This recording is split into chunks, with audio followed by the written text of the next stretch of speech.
Bienvenue à l'église Mon Plaisir. Bonjour à tous, je me présente.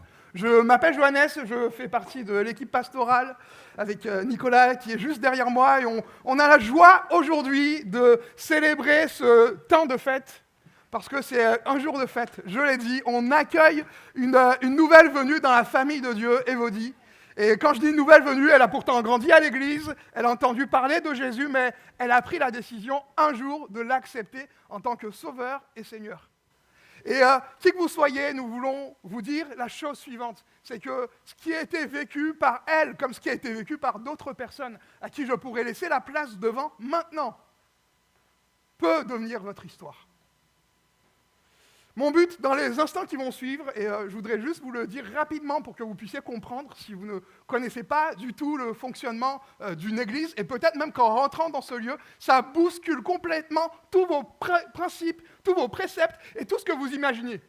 Des gens qui dansent dans une église, qui en plus ont des lumières roses. Qu'est-ce qui se passe? Un pasteur qui vient avec des baskets? Sacrilège! Et je peux comprendre tout ça, mais je voudrais réellement que ce matin, on puisse se poser la question suivante. Au fait, qui est Dieu? Pas le Dieu que je me suis forgé d'après les informations que j'ai reçues à propos de lui. Parce que souvent, les hommes savent être des très bons ventriloques pour Dieu. Mais qu'est-ce que Dieu dit réellement? Qu'est-ce que Dieu veut te donner comme message? Qu'est-ce que Dieu voudrait te communiquer? Sais-tu que pour cela, il t'a laissé une lettre d'amour qui s'appelle la Bible. Je suis convaincu ce matin que le désir de Dieu est de s'adresser à chaque cœur et à chaque vie. Et pour ça, on va s'arrêter quelques instants dans cette parole qui s'appelle la Bible. Ce livre que Dieu a adressé à nous. Et on a le mauvais titre, ça commence pas bien. C'est pas du tout mon titre. C'est certainement une autre note que vous avez trouvée, mais c'est pas grave. C'est aussi une réalité. Donc sur ce culte spécial baptême, et je l'ai dit, vraiment, la pensée et la question qu'il faut qu'on puisse se poser, et à laquelle je voudrais qu'on réponde ensemble, c'est « Qui es-tu, Dieu ?» Je crois que c'est vraiment le cri du cœur de plusieurs. C'est une blessure, en fait. Je dis de plusieurs, mais de l'humanité tout entière. Une blessure non soignée qui nous conduit toujours vers des mauvais remèdes. Je dis que c'est une blessure non soignée et peut-être que tu fais partie de ceux qui me diront, si je te laissais la place, je ne crois pas du tout en Dieu. Mais arrêtons-nous quelques instants sur cette question. Et dans quelle catégorie te ranges-tu, pardon? On est dans ce lieu à peu près 300 personnes et on pourrait nous diviser dans 3 catégories différentes quand il s'agit de se représenter Dieu et de dire qui est Dieu pour nous. 3 grandes catégories qu'on peut résumer ainsi. Et j'ai trouvé intéressant un sondage qui a été fait il y a quelques années. C'était sur les années 2020, et c'est la 4e diapo, et qui dit finalement ceci, lorsqu'on demande à des personnes, pour vous, Dieu existe-t-il? Voilà les 3 réponses qui figurent dans ce sondage. La première c'est la 4e diapo, si tu l'as. La première est celle de dire que, pour moi, il y a une absence de Dieu. C'est la catégorie la plus faible. Dieu n'existe pas. Athéisme. Ce sont ceux qui se révèlent et qui se prétendent athées. Pour eux, l'univers, le monde et tout ce qui existe aujourd'hui est le fruit de rencontres hasardeuses, de phénomènes inexplicables qui ont créé ce qu'on est.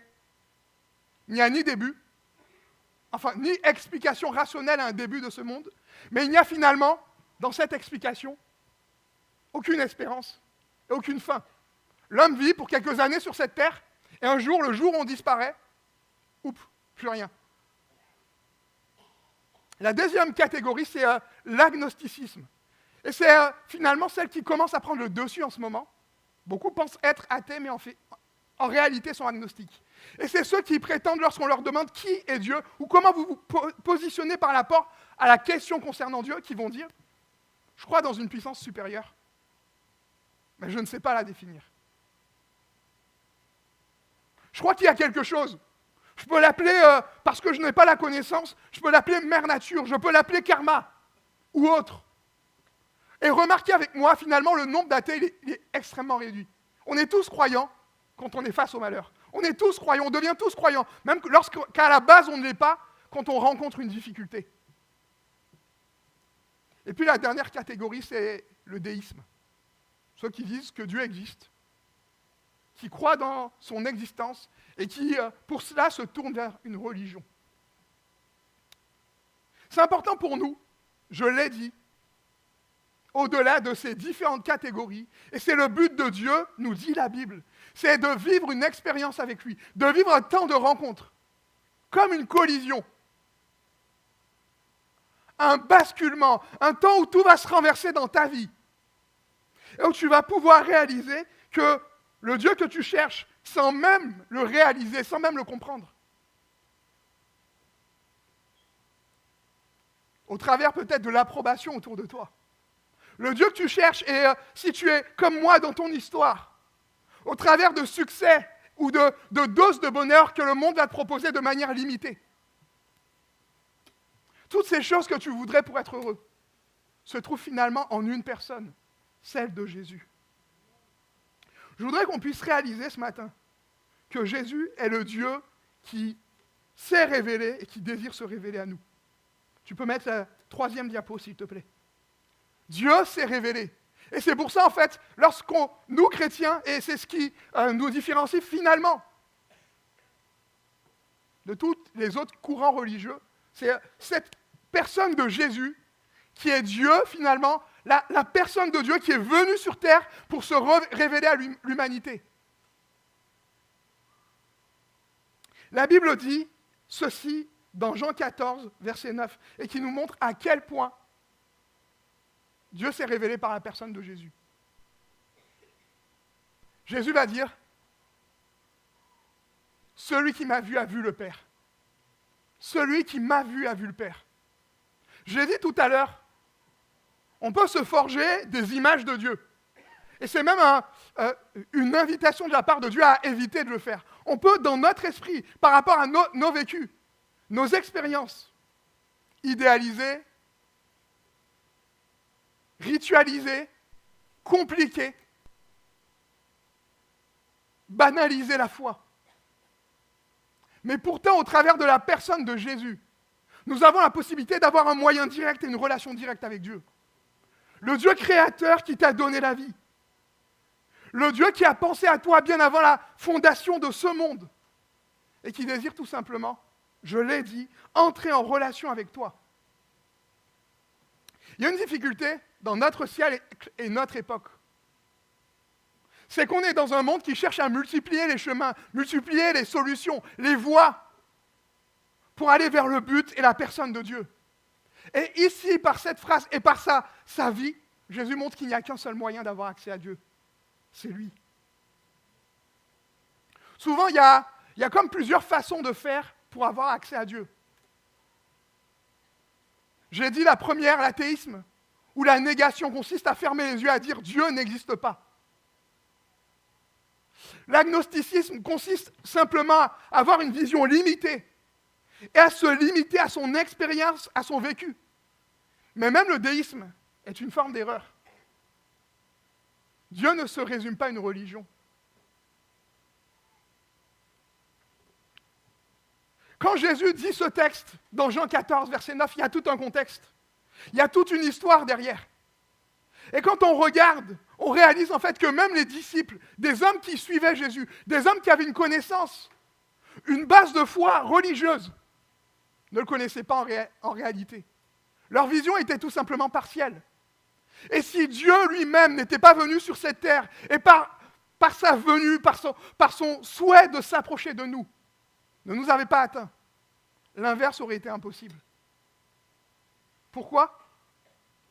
Parce que nous vivons dans un monde, nous avons un fonctionnement, nous avons des principes, des valeurs et des manières de vivre et de penser qui sont complètement à l'opposé de ce que Jésus voudrait et de ce que Dieu voudrait pour ta vie. Et c'est ce qu'on appelle le péché qui nous conduit à être comme hors de la présence de Dieu, hors de la zone où Dieu peut nous parler, à sortir de sa présence, de sa personne et de sa volonté. L'être humain a toujours eu ce désir au plus profond de son cœur, de s'émanciper, de tracer ses voies, et de finir par devenir comme son propre Dieu. C'est ainsi pour cela que Jésus s'est révélé. Oh, peut-être que quand je parle de la Bible, quand je parle de ce qui est noté, forcément pour quelqu'un qui, encore une fois, ne connaît pas réellement Dieu, même en étant dans une religion, même en fréquentant une église, ou même en ayant été en contact avec des chrétiens. Peut-être que cette personne, en entendant ça, fait comme un raccourci. Mais laisse-moi te dire qu'il n'y a pas de raccourci entre Dieu et toi. Les hommes ne peuvent pas être un raccourci. Ce que tu as entendu et même ce que tu entends de moi ne suffit pas. Mais le seul moyen d'avoir accès à Dieu, le point de départ entre Dieu et toi, c'est la foi. C'est le fait de dire ce matin, je décide de croire et de me rapprocher de Jésus. Je décide de le connaître. Peut-être qu'il te paraît aujourd'hui, et pour l'instant, comme invisible. Et tout ce que je dis paraisse comme un brouillard épais. Tu ne vois pas la direction et là où tu dois aller. Mais laisse-moi te dire encore une fois, que par Jésus, et lorsqu'il vient sur cette terre, c'est réellement pour montrer que Dieu a un cœur.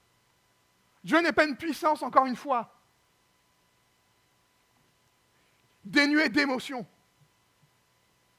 Dieu n'est pas un être impersonnel ou un méga ordinateur qui fonctionnerait juste dans un coin de la planète et qui régirait ce monde. Mais c'est celui qui a toujours, par toutes les époques, dit la Bible, cherché à rentrer en contact avec l'humanité. Pour cela, il a envoyé des prophètes, des hommes qui se sont succédés après année, pour parler au peuple, leur annoncer qui il était. Et au temps fixé, il enverra Jésus pour ça. C'est important de réaliser encore une fois que Jésus nous montre que Dieu peut se révéler. Des hommes peuvent nous révéler des mensonges à propos de Dieu. Et ça a été fait à plusieurs époques. Même des hommes qui prétendaient se servir de la Bible, ou servir plutôt la Bible. Ce sont en réalité, n'ont pas servi la Bible, mais se sont servis de la Bible. En justifiant leurs propres idéaux, leurs propres volontés, leurs propres buts. Par la Bible. Oh, c'est tellement facile de faire d'un texte un prétexte.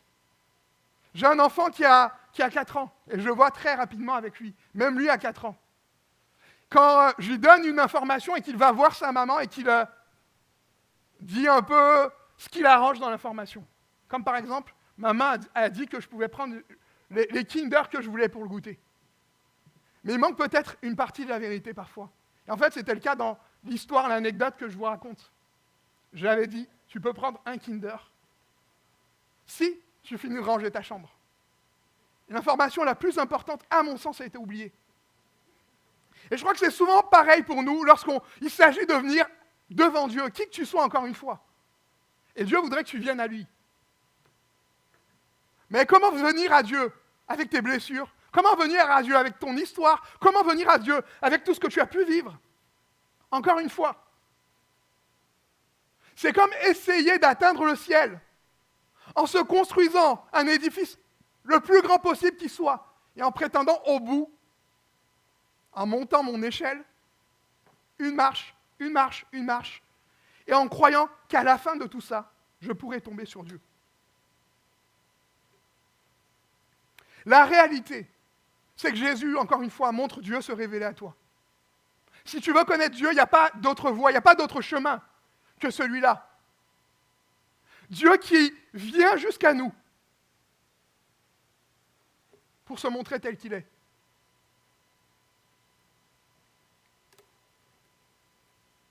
Ne vous méprenez pas sur mes intentions ce matin. Mon but, ce n'est pas de m'élever.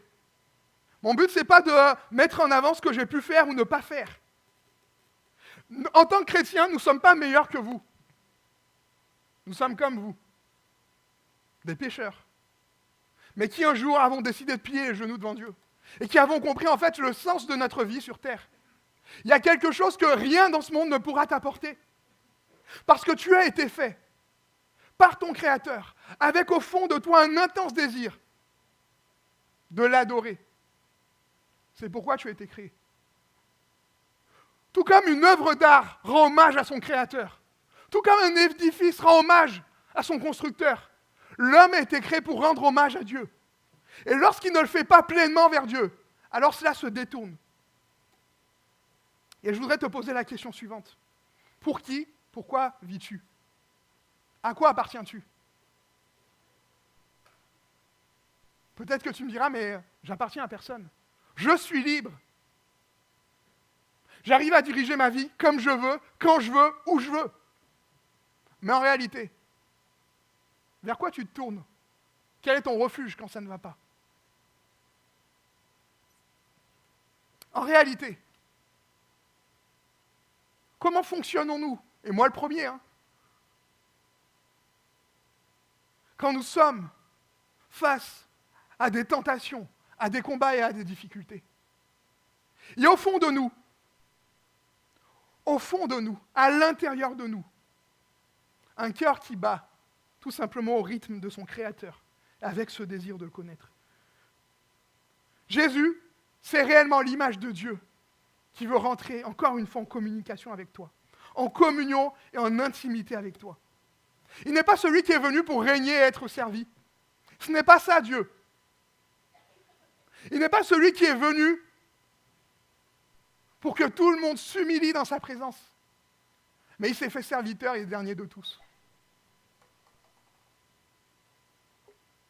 Dans une société où le principe, c'est la loi du plus fort, c'est être meilleur que les autres,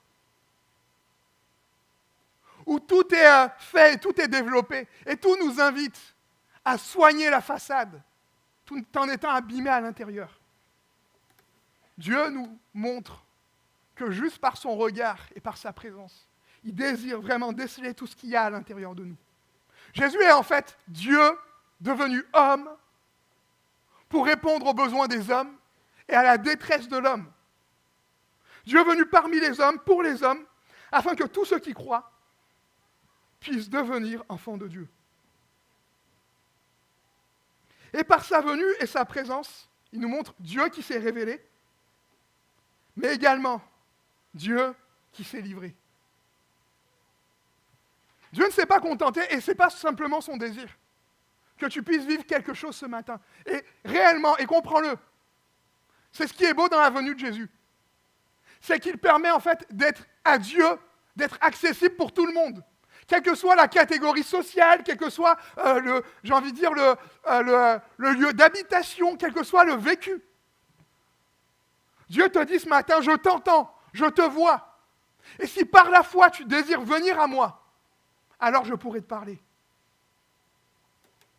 Mais ça ne s'arrête pas là. Ce n'est pas juste une communion et une discussion de quelques instants, mais c'est un cheminement qui a été possible parce que Dieu s'est livré. Dieu ne se contente pas simplement de se révéler et de montrer qui il est, mais il désire aussi te le transmettre. Et il fallait pour cela quelqu'un qui avait à la fois la nature divine, donc Jésus, mais qui prenait aussi sur lui toute la condition humaine. Quelqu'un qui pouvait dire, Johannes, je prends sur moi tes fautes.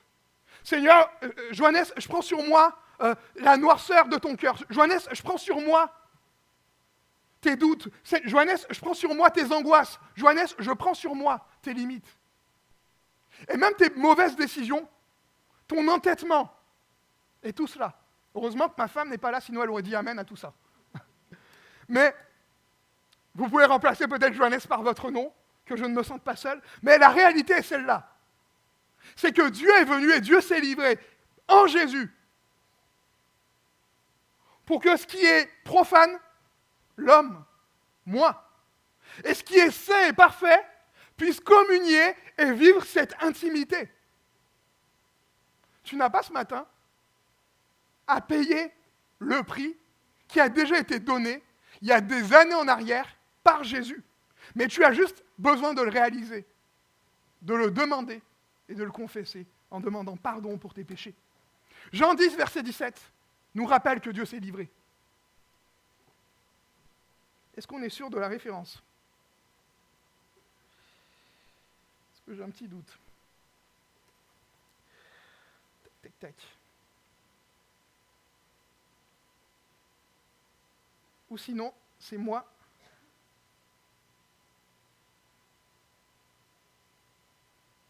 Jean 10, verset 17 nous dit ceci. Le Père m'aime parce que je donne ma vie afin de la reprendre. Le Père m'aime parce que je donne ma vie afin de la reprendre. Il faut comprendre ceci, en fait, par ce verset. Et peut-être, ce matin, que tu vois Jésus comme un homme historique. Peut-être que tu vois Jésus comme un philosophe. Peut-être que tu vois Jésus comme un personnage important ou un martyr. Mais par ce verset, et par cette déclaration, Jésus affirme que son choix de venir sur la terre était une décision de sa part, mais également sa mort sur la croix n'est que la conséquence d'un choix volontaire et d'un prix qu'il a accepté de payer pour nous. J'aime cette histoire. J'aime cette histoire parce qu'elle est réelle et parce que j'ai vécu. Mais je l'aime encore plus. Parce que c'est l'image parfaite et l'exemple parfait pour résumer ce que Dieu a fait pour nous. Je voudrais dire à tous les déçus, tous ceux qui sont étrangers à tout cela, tous ceux qui auraient tout simplement le sentiment qu'il y aurait d'un côté Dieu et eux, de ne pas regarder aux défauts des chrétiens, de ne pas regarder aux erreurs commises par le passé, par des personnes qui ont utilisé la religion, mais de pleinement chercher en Jésus cette solution pour leurs péchés. Je crois que sur le papier, chacun d'entre nous signerait. Si demain, il y avait un remède qui existait, si demain, il y avait une solution qui existait pour apporter la paix, la joie, le bonheur dans ce monde. Mettons-nous quelques instants à la place de Jésus. Que ressentiriez-vous si vous réalisez en fait que toute votre famille est malade et qu'il n'existe aucun remède viable pour les sauver?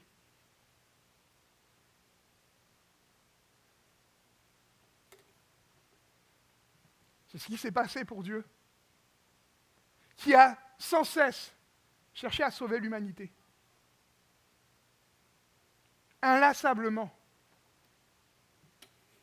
Et à chaque fois que l'homme échouait dans le plan, en proposant une solution pour cela. Dieu est saint, je l'ai dit tout à l'heure. Il est parfait dans sa nature, juste. Mais ne l'imaginez pas, s'il vous plaît, comme un Dieu froid, comme du marbre, sans cœur, comme un Dieu qui serait là juste pour donner des ordres et des consignes. La Bible dit que Dieu est un juge, c'est vrai, un juge parfait. Mais j'aime cette image et cet exemple, cette illustration qui nous montre qui il est. On raconte un jour l'histoire suivante. Un juge qui se trouvait et qui avait face à lui un voleur, quelqu'un qui avait fait une faute grave et qui méritait pour ça une sanction. Et le juge, dans son sérieux et dans son intégrité, n'avait d'autre choix que d'appliquer la sanction pour l'homme qui avait commis l'erreur, en exigeant de sa part une caution, une somme impossible à assumer, une somme trop lourde que le voleur ne pouvait pas régler. Mais le juge n'avait pas d'autre moyen que celui-là, parce que c'est ça la vérité. Et lorsqu'il donne la sanction à l'homme en face de lui et qu'il voit l'état de cet homme, brisé, touché et abîmé, le juge va lui dire, voilà ce que vous devez payer. Mais ça ne s'arrête pas là. Il va enlever son vêtement de juge et il va se mettre de l'autre côté, sortir son portefeuille et poser la somme en question en disant, je paye le prix à votre place. Mon rôle de juge était de décrire la réalité, de poser le diagnostic, de dire les choses telles qu'elles étaient. Mais dans mon cœur, malgré cette réalité, et parce que je vois votre attitude, je désire payer le prix pour cela. C'est pour ça que Dieu est à la fois saint, mais également amour. C'est pour ça que le Père a envoyé le Fils, pour payer le prix de nos fautes et de nos erreurs. Je voudrais dire à quelqu'un, il y a quelqu'un à l'autre bout du fil. La vie sur terre ne se résume pas simplement à un temps qui durerait quelques décennies, qui nous permettrait de chercher à être plus heureux que nous l'avons été par le passé. Et à être simplement ces tonneaux percés qui se rempliraient, mais se videraient quelques instants après. Mais Dieu s'est livré afin que tu puisses réellement et pleinement le rencontrer. J'ai noté ceci, en fait, et c'est pour ça qu'il faut comprendre la venue de Jésus. L'apogée, le moment ultime et le plus grand de Jésus, le moment le plus beau et le plus puissant, s'est manifesté au temps où il a accepté d'être complètement livré et dépouillé. C'est l'œuvre qu'on appelle la croix. Dieu ne s'est pas donné à moitié. Dieu ne s'est pas contenté simplement de nous aimer de loin et s'éloigner de nous lorsqu'on vient avec nos difficultés. Mais Dieu s'est pleinement abandonné en Jésus. Le but de la venue de Jésus, je l'ai dit, était de s'offrir pour nous, de mourir pour nous, afin que nos péchés puissent être pardonnés. Mais pas seulement. Afin qu'à la fois nous puissions être réconciliés avec Dieu, mais aussi que nous puissions changer de nature. Parce qu'en se livrant et en se donnant, il nous permet à nous, hommes, d'avoir en nous la pensée, la volonté et la capacité venant de Dieu. Si nous résumions cette réunion et ces instants que nous passons ce matin, simplement un rituel dans lequel on se tourne vers l'eau qui se trouve derrière moi, et on plonge une personne et on la ressort, alors ce serait simplement comme un soufflet qui retomberait aussi vite qu'il est monté. Mais parce qu'en réalité, il y a une image derrière, une symbolique forte. C'est celle de, tout comme Évodie va plonger dans les eaux du baptême et en ressortir, celle de la mort de Jésus et sa résurrection. Quelqu'un qui s'est donné pour nous et qui a payé le prix. Quelqu'un qui est allé jusqu'au bout des souffrances possibles et imaginables, afin que tu puisses vivre par lui et que tu puisses marcher à ses côtés et le connaître. Je sais qu'on vit à une époque de démesure, une époque de surenchère, une époque où tout semble compliqué. Mais je voudrais te dire la réalité. C'est que rien n'est aussi simple que de s'approcher de Dieu. Rien n'est aussi simple que de venir vers lui. Rien n'est aussi simple que de le connaître. Encore une fois, mon invitation est celle-là, de réaliser que par ce geste et par sa volonté, par son sacrifice, Jésus a accepté et il a réussi à vaincre ton calvaire. Et ça sera mon dernier point. Jésus s'est livré pour t'équiper. Apocalypse 3, verset 20 nous dit ceci. Et c'est Jésus qui parle. Voici, je me tiens à la porte et je frappe. Si quelqu'un entend ma voix et ouvre la porte, j'entrerai chez lui, je souperai avec lui et lui avec moi. Par sa mort sur la croix, par sa venue sur terre et par tout ce qu'il a accompli, la Bible dit que Jésus a accompli la loi de Dieu. Là où les hommes cherchent à rajouter des traditions, à en enlever d'autres, à s'arranger avec ce qui leur semble réalisable, Jésus n'a pas bronché, n'a pas discuté. Il a été, dit la Bible, comme une brebis livrée à l'abattoir, qui s'est donnée pleinement pour toi et moi, et afin que tu puisses le connaître. J'ai noté ceci, et c'est la diapo numéro 6. Jésus a supporté tout ce que tu ne peux supporter. Il a porté sur lui, encore une fois, l'ensemble des fautes de l'humanité, l'ensemble des souffrances, afin que tu n'aies pas à supporter certaines difficultés par lesquelles tu peux passer. Je ne prétends pas là d'une vie chrétienne qui serait un lieu de bonheur sans aucune comparaison, où il n'y aurait pas de difficultés, où tout irait bien dans le meilleur des mondes. Mais je prétends ici, et j'annonce un Dieu qui veut se tenir à tes côtés, Un Dieu qui veut venir communier avec toi. Avec cette image, encore une fois, d'Apocalypse 3, verset 20, qui frappe à la porte et qui te dit, je veux rentrer. Je veux te parler. N'aie pas peur de ce qu'il y a de l'autre côté. Mais accepte de m'ouvrir pour que je puisse te parler. La Bible dit que dans ses derniers instants sur la terre, Jésus a accepté de porter cette croix. Ce bois qui, selon les historiens, faisait entre 50 et 80 kilos, sur plusieurs kilomètres de distance. Il a accepté d'être flagellé de ses coups. Il a accepté d'être humilié, bien que fils de Dieu, pour prendre sur lui les moqueries, le rejet, les souffrances, et tout ce que tu n'as pas enduré, afin que tu puisses ce matin être pleinement réconcilié avec Dieu. Il s'est livré pour que tu puisses avoir bien plus qu'une religion, pour que tu aies bien plus qu'une idée vague de Dieu, mais que tu puisses vivre une relation avec lui.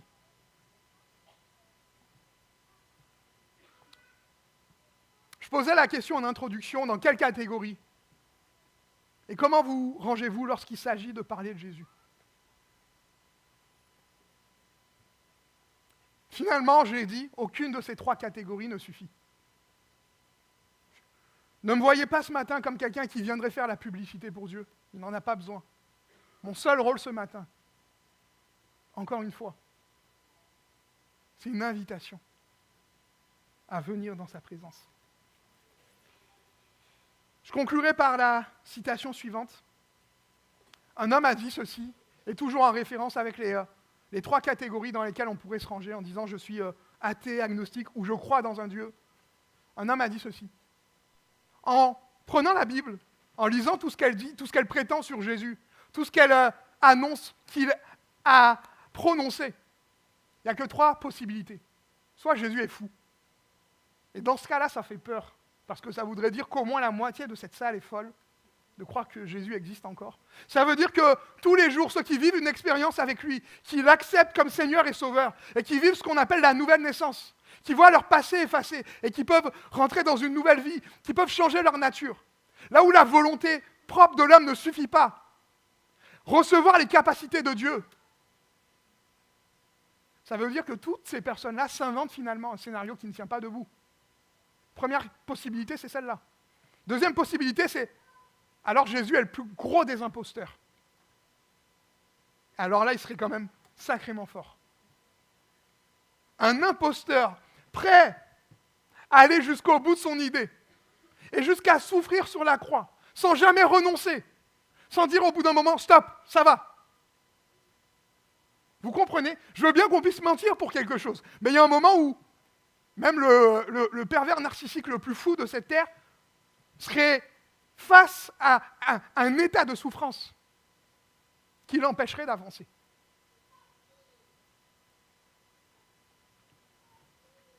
Mais la troisième possibilité, soit Jésus est le Fils de Dieu.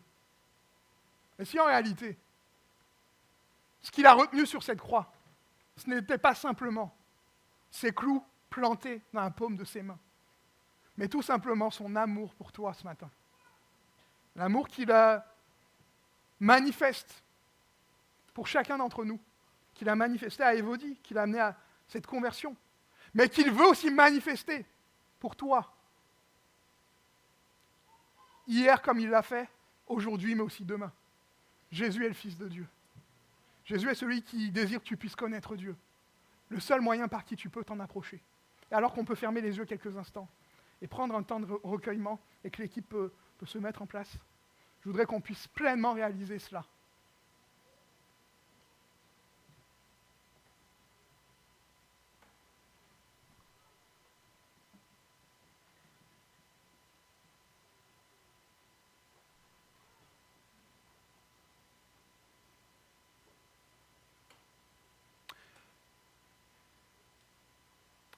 Oui, on peut garder les yeux fermés quelques instants.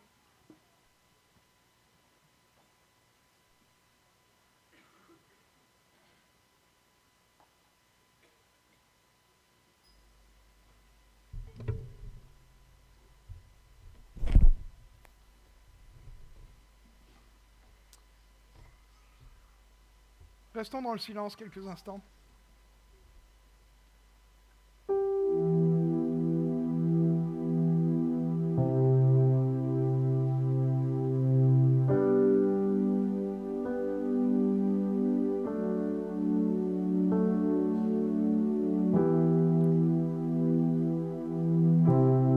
Je rencontre assez de personnes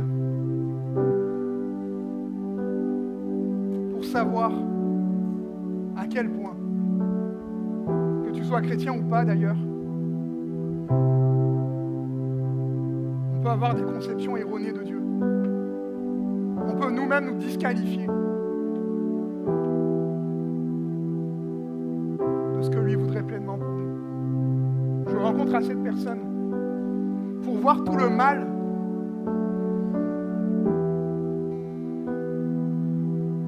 que des hommes ont pu leur faire au nom de Dieu. Je rencontre assez de personnes pour voir à quel point on peut être déçu de Dieu parce qu'il n'a pas répondu comme on s'y attendrait. Je rencontre assez de personnes pour voir à quel point on peut marcher, prétendre marcher avec Dieu, mais ne le connaître que partiellement par rapport à tout ce qu'il voudrait nous donner. Et je voudrais te dire, et comme tu as pu m'entendre le faire, si je parle de Jésus de cette manière, c'est parce que pour moi, il est aussi vivant que toi qui te trouves en face de moi. Si je parle de Jésus de cette manière, c'est parce que ce qu'il a fait pour moi, il veut le faire pour toi, quel que soit l'état dans lequel tu es. Ma question est la suivante. Sais-tu qui est Dieu? À la fois ce Père, ce juge, à la fois ce Tout-Puissant, mais aussi ce refuge. Il y a des dizaines et des dizaines de noms qui le définissent dans la Bible. Et ce matin, j'aimerais que tu puisses sortir de ce lieu en disant que Dieu est ton Dieu, alors que nos yeux sont fermés. Je voudrais, pour ceux qui le désirent, faire ce geste de foi, juste en levant la main. Alléluia. Je vois ces mains qui se lèvent en disant, Seigneur, je veux te connaître. Alléluia. Alléluia. Pas au travers de ce que les hommes m'ont dit, Seigneur. Oui, tu vois ces mains qui se lèvent. Mais au travers de qui tu es réellement. Seigneur. Pas au travers du filtre de mon expérience ou de mes limites humaines. Mais comme qui tu es, Seigneur, je désire te connaître pleinement. Bénis ces personnes, Seigneur. Touche leur vie. Mène-les plus près de toi. Que dis-je, Seigneur? Mène-les en toi. Dans le lieu de protection parfait. Là où pourront pleinement réaliser qui tu es. Et pleinement être transformés. Je te remercie, Seigneur. Et je te prie afin que plus qu'un geste, Seigneur, ce soit le début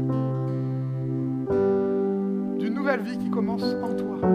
Seigneur, je te prie afin qu'ils puissent marcher dans ta direction.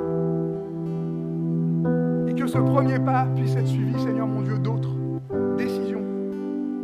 Tu leur donnes la force maintenant par ton Saint-Esprit d'avancer. Et que tout ce qui les empêche de venir à toi, Seigneur mon Dieu, puisse céder. Que ces barrages soient renversés. Afin qu'ils puissent pleinement, Seigneur mon Dieu, te connaître tel que tu es. Je te le demande dans le précieux nom de Jésus. Amen.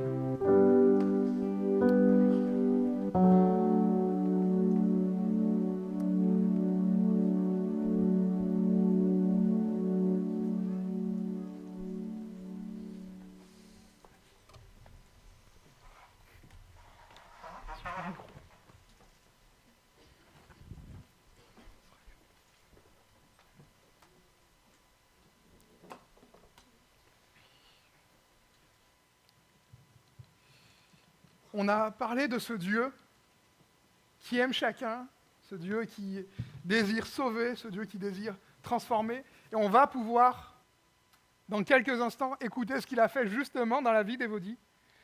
Et je sais qu'elle vient avec beaucoup de joie, mais aussi avec ce sens de la responsabilité de pouvoir honorer ce que Dieu a fait dans sa vie. Est-ce qu'on pourrait juste l'accueillir, l'encourager?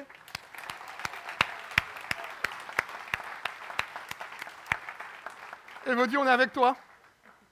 À toi de jouer. Bonjour, je m'appelle Elodie, j'ai 22 ans et je suis née dans une famille chrétienne. J'ai eu la chance d'être élevée par des parents qui m'aiment et qui m'ont donné toutes les bases nécessaires pour grandir et je les remercie. J'ai toujours cru en Dieu et je savais qu'il était maître de toutes choses, mais en grandissant, je me suis éloignée de lui. Sans écouter sa volonté, je me suis attachée aux mauvaises personnes et cela a eu des conséquences dans ma vie. J'ai traversé des événements qui ont créé beaucoup de colère en moi et cela m'a consumée. Encore trop jeune, j'avais développé de la haine et de la peur envers les hommes. Ce que j'avais vécu ne quittait pas mon esprit et cela devenait compliqué pour moi de vivre avec. Je suis entrée dans une période où je ne ressentais plus rien. J'étais devenue vide et vivre était une épreuve pour moi. Lorsque j'étais seule, Jésus, lui, ne m'a jamais abandonnée. J'ai eu la chance de vivre différentes expériences avec lui où il me demandait de lui faire confiance. Un moment marquant pour moi a eu lieu lors d'un camp de jeunesse. Pendant un moment de prière, une femme que je ne connaissais pas s'est approchée de moi et m'a dit qu'elle avait eu une vision. Jésus souhaitait me parler au travers d'une image. Il lui avait montré un cœur blanc, très fragile, en porcelaine. Et ce cœur avait été jeté à terre à de nombreuses reprises. On le ramassait et on le rejetait encore et encore à terre. Et il était désormais brisé en 1000 morceaux. Personne à ce moment-là ne savait ce que je vivais, donc cela m'a énormément touchée.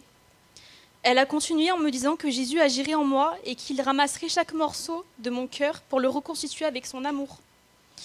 On verrait encore les fissures, mais il serait guéri et je pourrais en témoigner.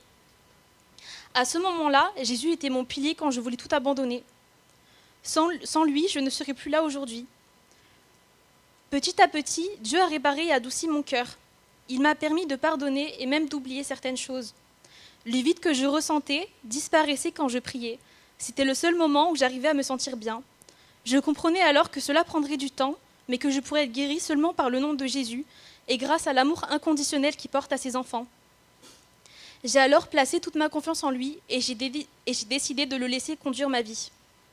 Au travers de ces épreuves, Dieu a agi dans mon cœur et dans ma perception de beaucoup de choses. Grâce à cette période, j'ai compris qu'à Dieu, rien n'est impossible et l'impact positif qu'il a dans ma vie. Il m'a fait grandir et a travaillé mon caractère, transformant cette colère en sagesse.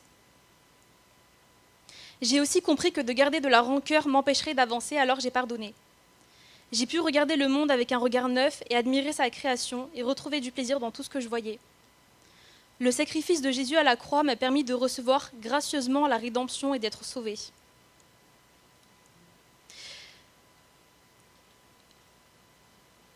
Attends. Le baptême est pour moi un engagement qui honore Dieu. C'est une manière de montrer ma gratitude envers lui, car sans Jésus, je ne suis rien et je veux marcher dans sa volonté jusqu'à la fin. Aujourd'hui, je prends ce baptême pour affirmer mon désir de suivre Jésus et je veux témoigner de la transformation qu'il a opérée en moi. Ainsi, je souhaite déposer mon ancienne identité au pied de la croix pour y naître de nouveau et que mon passé ne me définisse plus. Pour terminer, j'aimerais dire aux personnes brisées que Dieu est le Dieu de l'impossible. Nous devons lui faire confiance en tout temps, car c'est lui qui mène nos batailles et il recueille nos problèmes au creux de ses mains. Il transformera toutes vos souffrances en bénédictions. Je voudrais vous partager ce verset pour terminer. Merci. J'ai été crucifiée avec Christ, et ce n'est plus moi qui vis, mais Christ qui vit en moi. Et si je vis maintenant dans la chair, je vis dans la foi au Fils de Dieu qui m'a aimé et qui s'est livré lui-même pour moi.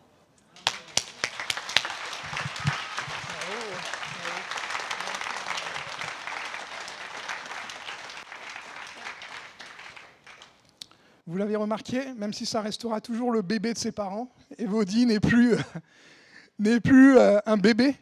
Nous ne baptisons pas les enfants pour la simple et bonne raison que, comme la Bible enseigne, le baptême est l'engagement d'une bonne conscience envers Dieu. Donc c'est une décision éclairée, c'est une décision personnelle qui ne peut pas être faite par les parents. C'est ce que Elodie disait, même s'ils ont donné l'éducation, mais c'est un choix qu'elle a fait. Et on va dans quelques instants justement procéder à ce baptême qui se fait par immersion, donc conformément aussi à ce que les disciples, les premiers chrétiens faisaient, nous le faisons également de la même manière. J'invite, si la famille le veut, le désire, pour ces instants, vous pouvez bien sûr vous approcher pour prendre des photos.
joie.